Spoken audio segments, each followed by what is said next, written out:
নমস্কার সম্মানীয় দর্শক মণ্ডলী, সম্মানীয় শিক্ষক শিক্ষিকা, সরকারি কর্মচারী, লক্ষ লক্ষ পেনশনভোগীগণ এবং ফ্যামিলি পেনশন হোল্ডারগণ। পশ্চিমবঙ্গের ডিএ রায় কবে? উইন্টার ভ্যাকেশনের আগেই 19শে ডিসেম্বর থেকে উইন্টার ভ্যাকেশন হচ্ছে, তার আগেই ডিএ মামলার রায় কি হবে?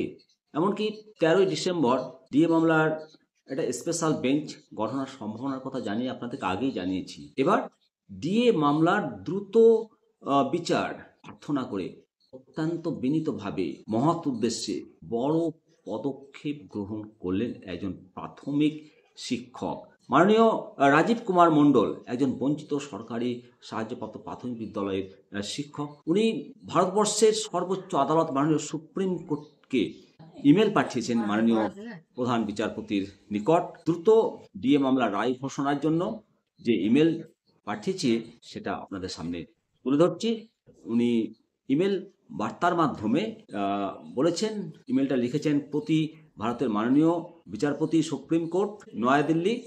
মাননীয় স্যার, ভারতের মাননীয় সুপ্রিম কোর্ট এবং সমগ্র বিচার ব্যবস্থার প্রতি অত্যন্ত গভীর শ্রদ্ধার সাথে আমি নিম্ন স্বাক্ষরকারী ডিএ ম্যাটার 2022 সালের ডায়েরি নাম্বার 35292 এর রায়ের প্রাথমিক ঘোষণার বিষয়ে আপনার সদয় বিবেচনার জন্য বিনীতভাবে অনুরোধ করছি।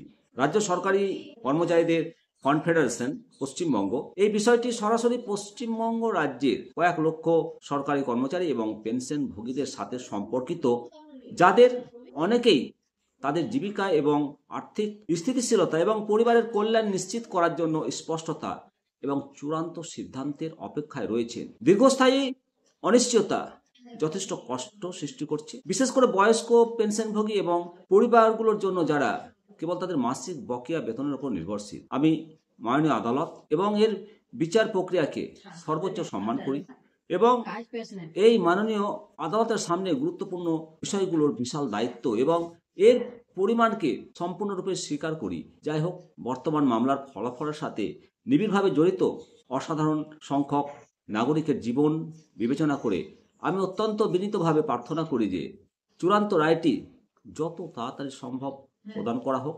যদি এটি এই মাননীয় আদালতের পছন্দ হয়, এই বিনীত প্রার্থনাটি ভারতের মাননীয় সুপ্রিম কোর্টের মর্যাদা এবং কর্তৃত্বের প্রতি পরম আন্তরিকতা এবং নম্রতা এবং অটল শ্রদ্ধার সাথে করা হচ্ছে। বৃহত্তর জনস্বার্থে করা এই অনুরোধের প্রতি আপনার সদয় বিবেচনার জন্য আমি সর্বদা কৃতজ্ঞ থাকব।